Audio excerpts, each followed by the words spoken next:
ವರ್ಷದ ಮೊದಲ ಚಂದ್ರಗ್ರಹಣ ಸಂಭವಿಸಿದೆ. ಭಾರತದ ಹಲವು ರಾಜ್ಯಗಳಲ್ಲಿ ಗ್ರಹಣ ಗೋಚರಿಸಿದ್ರು ಕರ್ನಾಟಕದಲ್ಲಿ ಮಾತ್ರ ಗ್ರಹಣ ಕಂಡುಬರಲಿಲ್ಲ. ರಾತ್ರಿ ಸಂಭವಿಸಿದ ತೋಳ ಚಂದ್ರಗ್ರಹಣದ ರಿಪೋರ್ಟ್ ಇಲ್ಲಿದೆ ನೋಡಿ.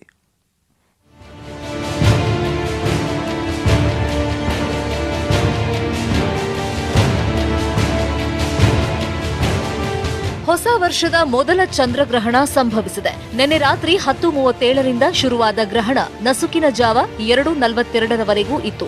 ಸುಮಾರು 4 ಗಂಟೆ 5 ನಿಮಿಷಗಳಷ್ಟು ಕಾಲ ಇದ್ದ ಚಂದ್ರಗ್ರಹಣ ಕರ್ನಾಟಕದ ಜನರಿಗಂತೂ ನಿರಾಸೆ ಮೂಡಿಸಿತ್ತು.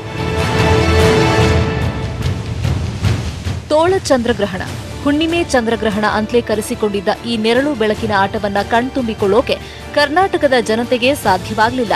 ಏಷ್ಯಾ, ಆಫ್ರಿಕಾ, ಯುರೋಪ್, ಆಸ್ಟ್ರೇಲಿಯಾ ಮತ್ತು ಭಾರತ ಸೇರಿ ವಿಶ್ವದ ಬಹುತೇಕ ಪ್ರದೇಶಗಳಲ್ಲಿ ಗ್ರಹಣ ಗೋಚರವಾಯಿತಾದ್ರೂ ಕರ್ನಾಟಕದಲ್ಲಿ ಗ್ರಹಣ ಕಾಣಿಸಲಿಲ್ಲ. ಹೀಗಾಗಿ ಚಂದ್ರಗ್ರಹಣ ನೋಡಬೇಕು ಅಂತ ಅಂದ್ಕೊಂಡಿದ್ದವರಿಗೆ ನಿರಾಸೆ ಮೂಡಿತು. ಕರ್ನಾಟಕದಲ್ಲಿ ಸಾಧಾರಣ ದಿನಗಳಲ್ಲಿ ಇದ್ದಂತೆಯೇ ಚಂದ್ರ ಗೋಚರಿಸಿದ್ದ. ಚಂದ್ರಗ್ರಹಣ ಅಂದ್ರೆ ಅದೊಂದು ದೋಷ. ಆ ಸಮಯದಲ್ಲಿ ಊಟ ಮಾಡಬಾರದು ಅಂತ ಜನ ನಂಬ್ತಾರೆ. ಈ ಭಯವನ್ನ ಹೋಗಲಾಡಿಸೋಕೆ ವಿಚಾರವಾದಿಗಳು ಬೆಂಗಳೂರಿನ ಟೌನ್ ಹಾಲ್ ಬಳಿ ಅರಿವು ಮೂಡಿಸೋ ಕೆಲಸ ಮಾಡಿದ್ರು. ಗ್ರಹಣದ ಸಮಯದಲ್ಲೇ ಹಣ್ಣು ಹಂಪಲು, ಸಿಹಿ ತಿಂಡಿ ಸೇವಿಸಿ ಜನರಲ್ಲಿ ವೈಜ್ಞಾನಿಕ ಮನೋಭಾವ ಮೂಡಿಸೋ ಪ್ರಯತ್ನ ನಡೆಸಿದ್ರು. ನಾನಿಲ್ಲಿ ಕಳೆದ 6 ವರ್ಷಗಳಿಂದ ಸೂರ್ಯಗ್ರಹಣ, ಚಂದ್ರಗ್ರಹಣದೆಲ್ಲ ಮಾಡ್ತಾ ಇದ್ದೀವಿ. ಅವ್ರು ಹೇಳ್ತಾರಲ್ಲ ಊಟ ಮಾಡಿಬೇಡ ಅಂತ ಊಟ ಮಾಡ್ತೀವಿ, ಹೊರಗಡೆ ಬರಬೇಡ ಅಂತ ಹೇಳಿದ್ರೆ ಬಂದಿದ್ದೀವಿ, ನೀರು ಕುಡಿಬೇಡ ಅಂತ ನೀರು ಕುಡಿತೀವಿ, ನಾವು ಆರಾಮೇ ಅಚ್ಚುಕಟ್ಟಾಗಿ ಮನೆಗೆ ಹೋಗ್ತೀವಿ. ಇನ್ನು ಕರ್ನಾಟಕದಲ್ಲಿ ಗ್ರಹಣ ಗೋಚರಿಸದ ಕಾರಣ ಇಂದು ರಾಜ್ಯದ ಎಲ್ಲಾ ದೇಗುಲಗಳಲ್ಲೂ ಎಂದಿನಂತೆ ಪೂಜಾ ಕಾರ್ಯಕ್ರಮಗಳು ನಡೆಯಲಿವೆ.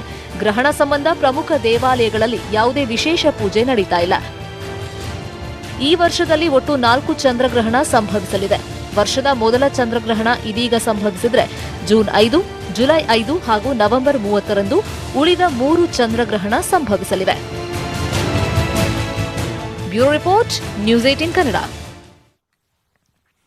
ಕೆಪಿಸಿಸಿ ಅಧ್ಯಕ್ಷ